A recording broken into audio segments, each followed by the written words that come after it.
Hello, good morning, guys. This is your favorite Dan Bro Reborn. I am back, and in today's class we are going to learn about ICC syllabus Chapter 3 Ecosystem Part 2 Biology. So, in the last class we finished about biotic components, and we are now till this wind in abiotic components. But again, I will say more elaborately about this abiotic components about sunlight, temperature, water, air, and soil. What is the effect of light on plants and on animals? Light is essential for photosynthesis in plants. Increased sunlight means more photosynthesis. More sunlight, more photosynthesis. Less sunlight, less photosynthesis. Shoots in the plants grow towards the light while roots grow away from light. I always tell you that some trees are in slanting position, just like they are about to fall, because if sunlight comes from this direction, they are going through this direction. In which direction sunlight comes, their shoot will go towards that, and root will go away from that. If sunlight coming from here, shoot will go here and root will go here. Because root goes to the path away from sunlight and shoot goes to the path to the sunlight. And again, effect of light on animals. Light influences the body rhythms, behavior in animals. Most animals like birds and butterflies are active during the day. Animals which are active during the day are called diurnal animals. Some animals like bats and owls are active during the night. They are called nocturnal habitats or nocturnal animals. Light also affects the migratory patterns and daily activities in animals. Again, now we have studied about light. The next we are going to study about temperature. Temperature plays an important role in the physiological, behavioral, and distributional pattern of plants and animals. Pine and deodar trees grow well in the cold temperatures, while cactus plant can be seen in the hot temperatures.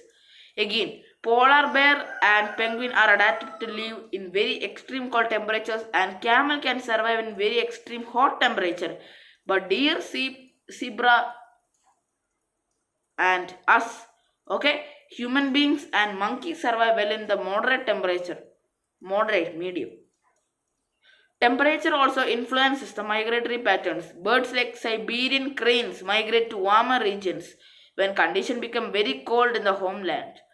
Water, next one. Water affects all living organisms. For drinking, bathing, cooking, everything we need water. If you are only eating food, no use. Dehydration. Water is very much essential.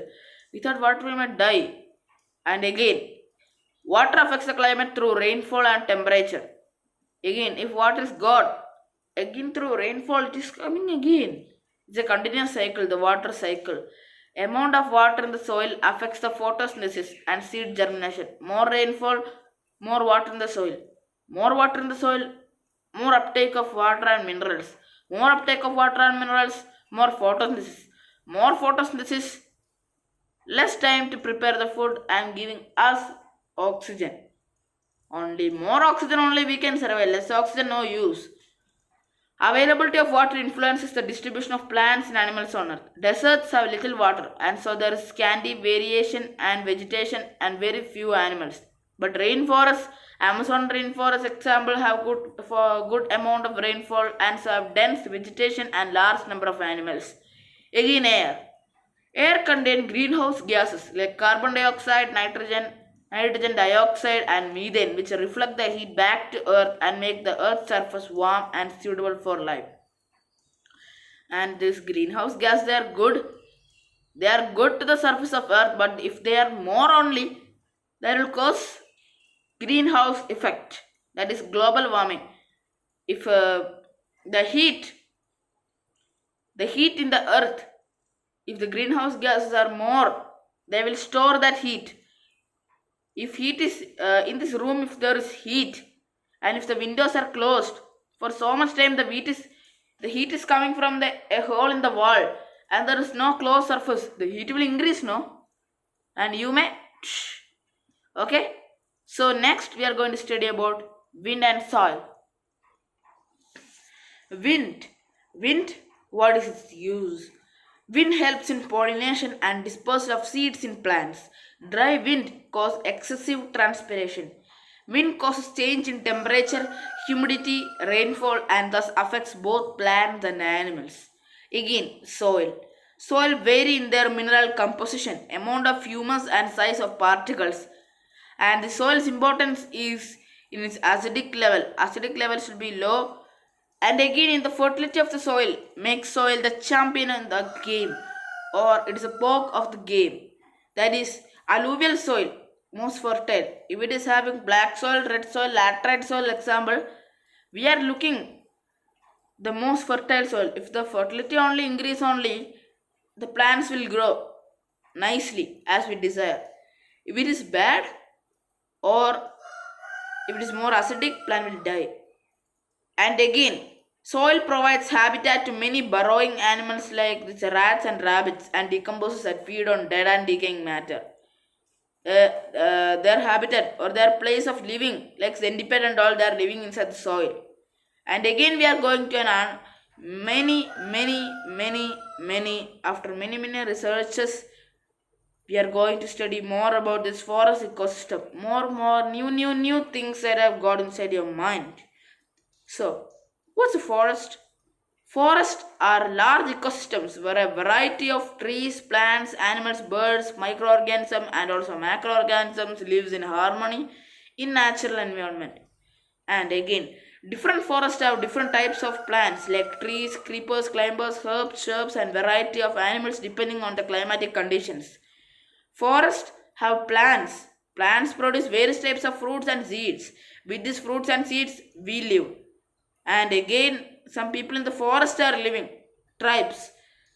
The seeds in the plants, if the soil is rich in humus, again the seeds germinate and give rise to seedlings, which times these seedlings goes into plants. And again we are going to study about microorganisms. Okay, about macroorganisms are animals or things we can see with our naked eyes, but microorganisms, they are small, we can't see, we can only see through a microscope, electron microscope or phase contrast microscope. And what are the role of microorganisms? Microorganisms present in the soil, example bacteria and fungi, or the dead plants and animals, and they enrich the soil with the nutrients. Due to the recycling of nutrients, forest is a self-sustaining natural ecosystem. So note this point, my dear friends. For the exam, it may ask, why is forest known as a self-sustaining ecosystem? It is because microorganisms play a very much role in the environment by enriching the soil with nutrients, and this reflects action of recycling the nutrients. Continuous process of recycling the nutrients to in a forest back to the soil is a self. That is why the forest is known as self-sustaining ecosystem. Okay. Trees in the forest purify the air by providing oxygen. They also provide habitat, shelter, and food to the animals. They also avoid carbon dioxide. Okay. If trees are cut or if this deforestation increase, carbon dioxide will increase, less oxygen is emitted, and we may all die with the lack of oxygen. And with the increase in the anti-hero villain role carbon dioxide, we may just go to heaven. Okay, I only have that much to say. Flora means plants, fauna means animal. These different various forests due to different climatic conditions. A typical forest has various types of plants forming different layers and providing habitat to various animals. Now I am going to say about five types of layers. Various types of layers. And in each layer, different types of animals are there. Like in the first layer, monkeys are there. Second layers, lion are there. Third layers, tigers are there. If the third layer, if there are tigers, only third layer if there are tigers. Okay, one animal in one layer. Okay, this is a trial. Now I am going to say the real. And again, the first one is uppermost layer. Uppermost layer is composed of tall trees like sal, arjun, teak, eak, palms, balsam, bear, eucalyptus, banyan tree, rubber plant, fig, jackfruit, mahogany, and what was the tamarind, etc. And again, flora is said. What are the different types of animals composed in this uppermost layer? These are eagle, snakes, monkeys, and insects. Again, understory layer. It consists of shorter trees, shorter than uppermost layer. Mango, neem, peepul, papaya, gulmohar, curry leaves, rosewood, almond, drumstick, coral tree, bottle brush tree, coffee, etc. Some trees are also covered with creepers, climbers, grasses and vines. Climbers and orchids. And the animals composed are birds like monkeys, tree frog, snakes and squirrels, etc. Many types of insects live on the bark of trees. Shrub layer.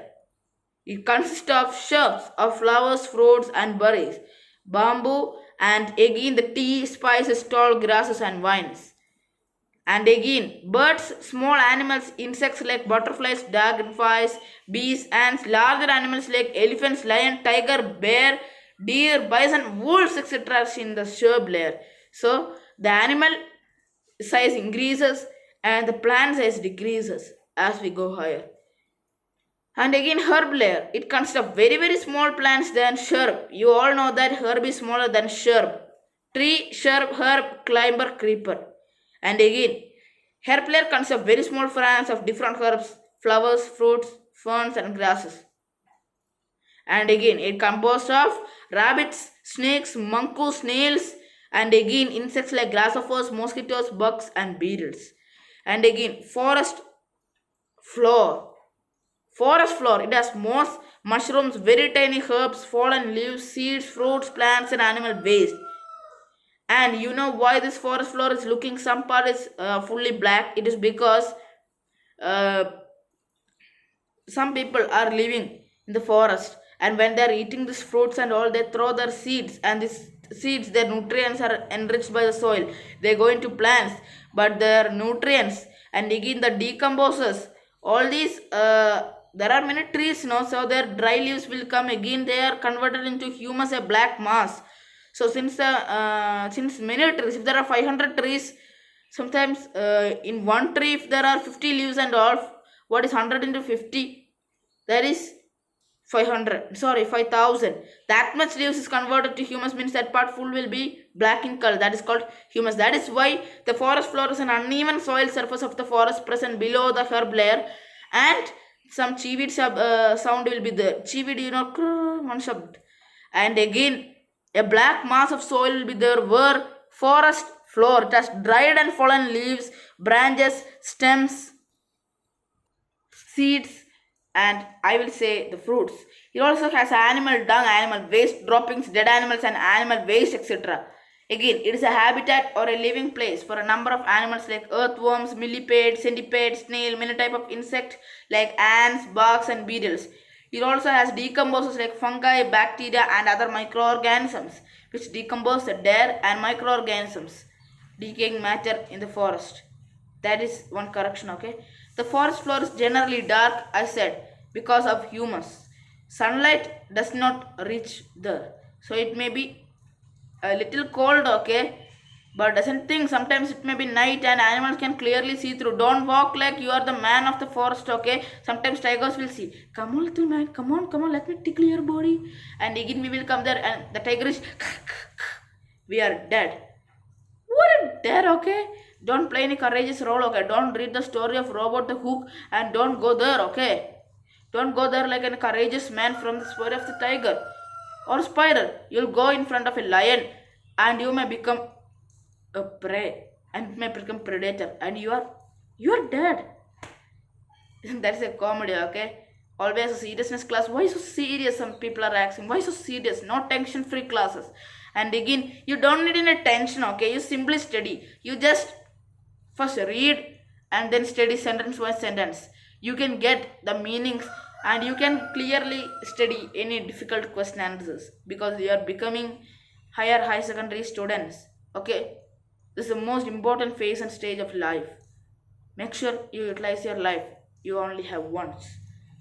And again, the forest floor is warm and humid due to the decomposition of dead and decaying matter. Now we are going to study the role of decomposers, the animals or the bacteria and fungi decompose. What are their roles in the forest ecosystem? Role of decomposers in a forest. Forests have a wonderful way of clearing the forest and they are all looking this much clean because of all the waste and recycling the nutrients with the help of decomposers. The forest floor has a number of decomposers like bacteria and fungi which feed on dead and decaying plant and animal matter. They convert the dead organic matter into a dark colored substance called this humus, which is rich in nutrients. It mixes up with the soil in the forest, enriches the soil. Because of that only plants grow. The nutrients released in the soil are absorbed by the growing plants. Okay, so that is the main role. What is the main role? It is because they are converted the dead organic matter into humus, and this humus enriches the soil with more fertility like alluvial soil, black soil, red soil, laterite soil, etc. And again this soil which is enriched and this alluvial soil like, and its nutrients are absorbed by the growing plants. If there is more acidic, the plant will die. If it's less acidic, it is good for plants. More acidic, no good for plants. Less acidic, only good for plants. And example, and again only the most fertile soil can give the most variety, desired variety, the most clean plant of all, the most beautiful, the most plant with no infected viruses. We only get with what? With more alluvial like soil. That means more fertile soil only, it is good for plants. If we are keeping a acidic soil in front of that, what will happen? Just like we are taking drugs, okay, we are killing. And again today's class we have studied about this forest ecosystem, about this temperature, soil, water, wind, about all the things we have studied, about abiotic components last class, biotic components, everything we have studied, the role of decomposition forest, about uppermost layer, upper story layer, herb layer, shelf layer, and forest floor, and why forest floor is black in color, and because of humus role. And again why is forest called a self-sustaining ecosystem? Because recycling of nutrients which enriches the soil. So in next class we are going to study about the entirely different topic known as the endocrine system and circulatory system. So till that time, good night, sweet dreams, bye bye, sleep well. It's your favorite Dan Sebastian 24/7 as a guide taker and a caretaker signing off. Bye.